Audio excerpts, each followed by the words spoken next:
Welcome to the Grateful Living podcast. Hi, beautiful souls. Welcome back to the Grateful Living podcast. I've been sitting with this episode for a little while because it's one of the topics that feels really personal, but also really universal, especially for so many women who listen to this podcast. I actually want to start by asking you something, and I want you to really take a moment with it. Have you ever found the courage to finally say what you were feeling, and instead of feeling understood, something just felt off in the response you received? Maybe the conversation didn't go how you expected. Maybe the energy shifted. Maybe you walked away thinking, did I say something wrong? And then slowly you start to realize it's not just that you weren't heard in the way that you needed, it's that you've been perceived differently ever since. As if that moment where you chose honesty, you somehow became difficult or disrespectful or too much. And that experience can feel really confusing because from your perspective, all you did was tell the truth. Maybe you didn't shout, you didn't attack, you didn't try to hurt anyone. You just stopped holding everything in. And yet the response you received made it feel like you'd done something wrong. If you've ever experienced that, especially as a brown woman navigating family, culture and expectations, then this episode is going to speak to you on a deeper level. Because today we're talking about what it really means to unlearn silence, and why the moment you begin to use your voice, it can feel like you've become the villain in somebody else's story. And before we even get into speaking up, we need to understand where the silence came from in the first place, because this didn't just appear out of nowhere. For so many of us, especially growing up in South Asian households, there wasn't always space to fully express how we felt. Not necessarily because our families didn't care, but because there were certain unspoken rules about what was acceptable and what wasn't. You learn quite early that being good often means easy to be around. It means being respectful, which sometimes gets translated into not questioning things too much. It means keeping the peace even if something doesn't really feel right to you. It means being mindful of how your behaviour reflects on your family. And over time, you start to internalise this idea that your role is to maintain harmony, even if that comes at the cost of your own comfort. So instead of expressing how you feel in the moment, you just learn to pause, to assess, to adjust. You might notice yourself thinking, is this worth bringing up? Will this upset someone? Am I overreacting?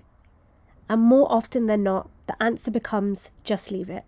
Not because it doesn't matter, but because somewhere along the way it started to feel safer not to say anything at all. And the most important thing to understand here is that this isn't you being weak or passive. This is you being adaptive. You learned how to exist in a way that preserved connection, avoided conflict, and kept things feeling stable around you. But the challenge is, the very thing that helped you belong is often the thing that stops you from fully being yourself. And when you sit with that for a moment, it starts to make sense why speaking up later in life can feel so uncomfortable. Because you're not trying to express yourself in a neutral space. You're trying to express yourself while carrying years of conditioning that taught you, even subtly, that it might not always be safe to do so. So when you do begin to use your voice, it's not just a simple act of communication. It's something that can feel quite loaded internally.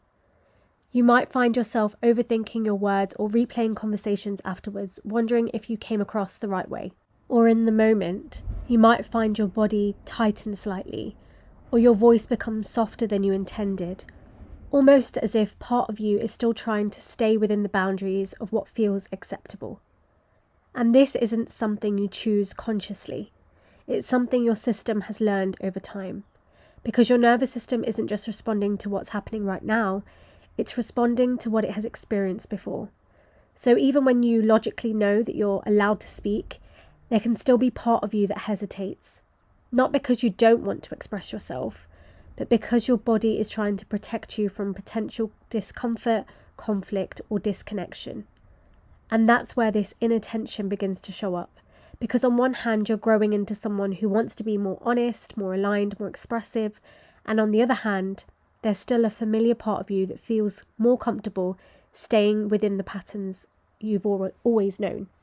And when we bring culture into this, especially for brown women, it adds another layer that's really important to acknowledge. Because in many South Asian families, there's a strong emphasis on values like respect, humility, and maintaining harmony within relationships. And those values are meaningful. But what can sometimes happen is that expression becomes interpreted through that lens. So speaking up or setting boundaries or expressing disagreement can sometimes be perceived as going against those values, even when that's not the intention at all. Which creates a kind of internal conflict because you're not trying to be disrespectful, you're trying to be honest. But the response you receive may not always reflect that nuance, and that can leave you feeling misunderstood. This is where it becomes helpful to understand how the brain and nervous system work in the background. As Dr. Tara Swart explains, the brain is constantly making predictions based on past experiences. So, if at any point of your life expressing yourself led to tension, criticism, or even emotional discomfort, your brain may still associate speaking up with those outcomes, even if the current situation is different. Which is why you might feel a sense of hesitation or internal resistance when you try to express yourself now. Not because something is actually wrong, but because your system is still learning that it's safe to do so in this present moment. And this is also where the experience of being labelled can start to make more sense. Because as you begin to speak more openly, you're no longer interacting from the same version of yourself that others may be used to.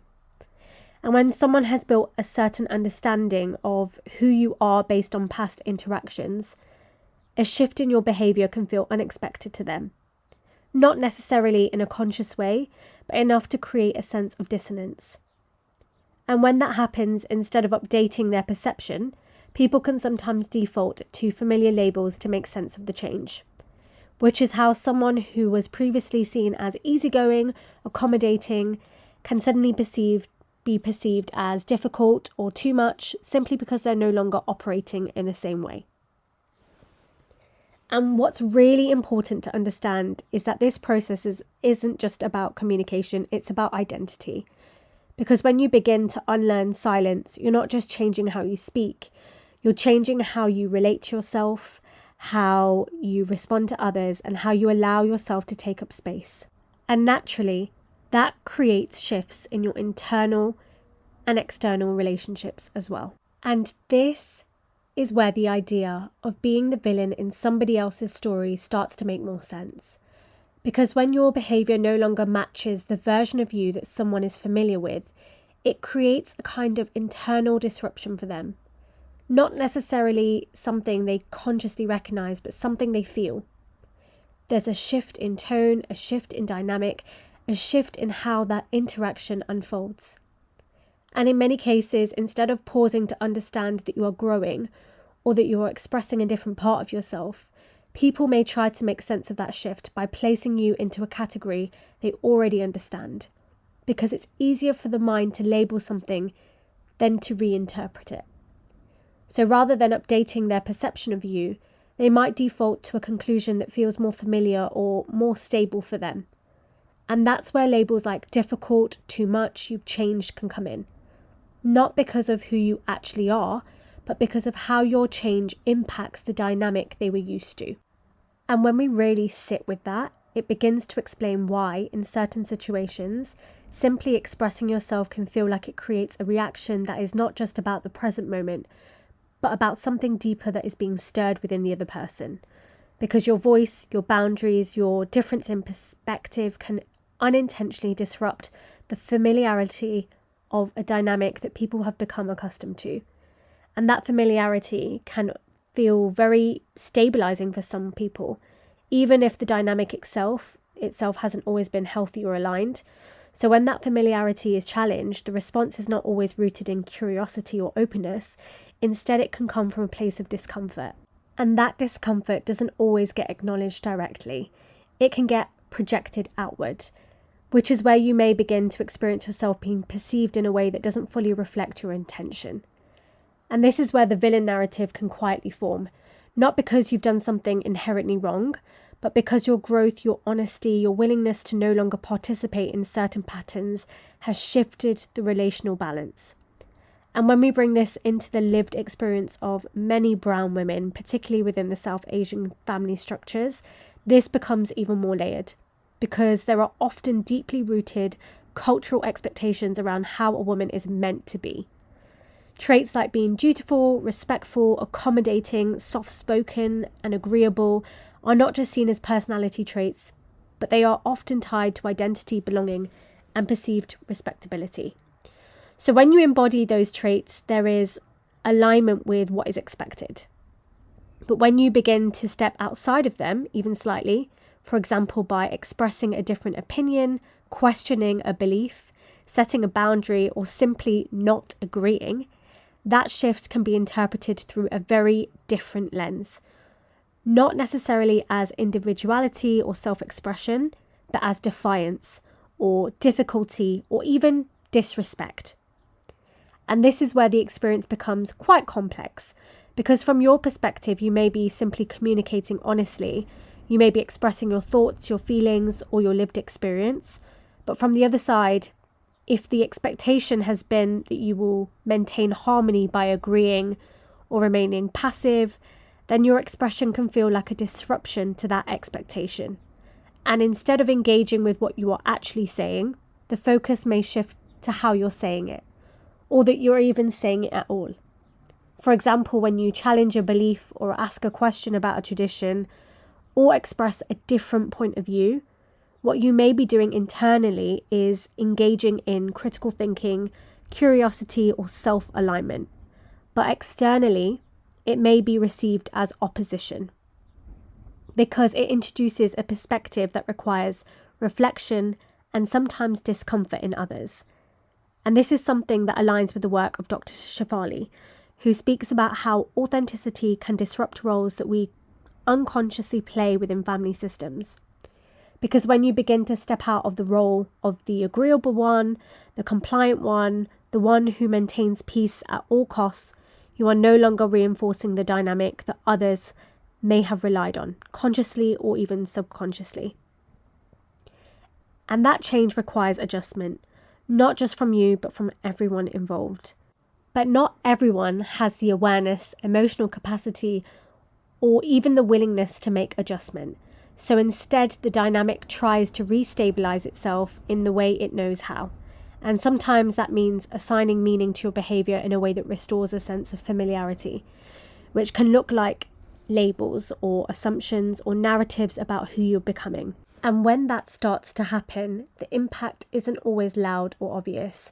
Sometimes it's actually quite subtle. It's in the way you begin to hesitate just a little before speaking, or how you notice yourself holding something back even when you've had every intention of saying it, or how after a conversation you find yourself replaying it, not because you don't know what you meant, but because you're trying to make sense of how it was received. And over time that can create a kind of internal tension, because you know you're not being unkind, you know you're not trying to create conflict, but the way it's landing doesn't always reflect that. And this is the part that doesn't often get spoke about. It's not just about being labelled, it's about what that does to your relationship with your own voice. Because when expression is repeatedly met with resistance, it can make you start to question your delivery, your tone, even your intention. Not in a dramatic way, but in a small, quiet ways that build over time. And this is where you might find yourself caught between two versions of you. The version that wants to be honest, and the version that knows how to keep things smooth. And neither of them are wrong, but they want different things. And this creates what I can only really describe as an in-between space, where you're no longer fully comfortable staying silent, but you're also not fully settled into expressing yourself freely yet. So everything can feel a little bit unfamiliar. Your voice feels different, your reactions feel different, even your relationships can start to feel different. And this phase can feel quite lonely if we're being honest, because from the outside it might just look like you've changed, but internally there's actually a lot being recalibrated. And this is the shift that is really important to hold on to. You're not doing something wrong, you're doing something new. And new doesn't always feel comfortable straight away. So instead of trying to get it perfect every time you express yourself, the focus becomes, can I stay connected to what I meant even if it wasn't received perfectly? Can I allow a moment to feel slightly uncomfortable without immediately retreating back into silence? Because confidence in your voice doesn't come from saying everything flawlessly. It comes from learning that you can handle the moment after you've spoken. And this is where the idea of being the villain softens a little, because when you really look at it, it's not about you becoming difficult. It's about you no longer being as easy to overlook. And I think I want to leave you with this. There's a difference between being unkind and being honest in a way that others aren't used to. And sometimes those two things get confused. You are allowed to express yourself. You're allowed to have a different perspective. You're allowed not to agree, even if that creates a shift in the room. And yes, there may be moments where that isn't received the way you hoped, but that doesn't automatically mean you were wrong. Sometimes it simply means that you are no longer shrinking yourself to fit into spaces that only ever felt comfortable when you were quieter. And that shift, as uncomfortable as it can feel, is often where more honest relationship with yourself begins. If you want to reflect on this, just ask gently, where am I holding back more than I need to? And what would it look like to trust my voice a little more? And just take a breath with that. Because this isn't about suddenly becoming someone who says everything perfectly or never feels doubt or never questions themselves again. It's about building a quieter kind of trust with yourself. The kind where you know that even if something feels uncomfortable, you can still stand by what you meant. And I think that's what unlearning silence really is. It's not about becoming louder, it's about becoming more honest and allowing that honesty to exist even when it's not immediately understood. Because the truth is, there will be people who prefer the version of you that was easier to agree with. There will be people who feel more comfortable when you're quieter, more accommodating, more predictable. But you're not here to be the easiest version of yourself to handle. You're here to be the most honest version of yourself to live with. And those are two very different things. So if you've been feeling like you're too much, or like you've changed, or like being misunderstood for simply expressing yourself, I want to gently remind you this. You're not too much. You're just no longer holding yourself back in the same way you used to. And that might take some getting used to, for you and for other people. But that doesn't make it wrong, it makes it real. And in your own story, that doesn't make you the villain. It makes you someone who finally chose to tell the truth. This was a much longer, but I feel like very much needed episode. And if this resonated for you, feel free to like or leave a comment. And until next time, take good care of yourself. Thank you for listening to today's episode. Don't forget to follow us on Instagram at @the_grateful_living.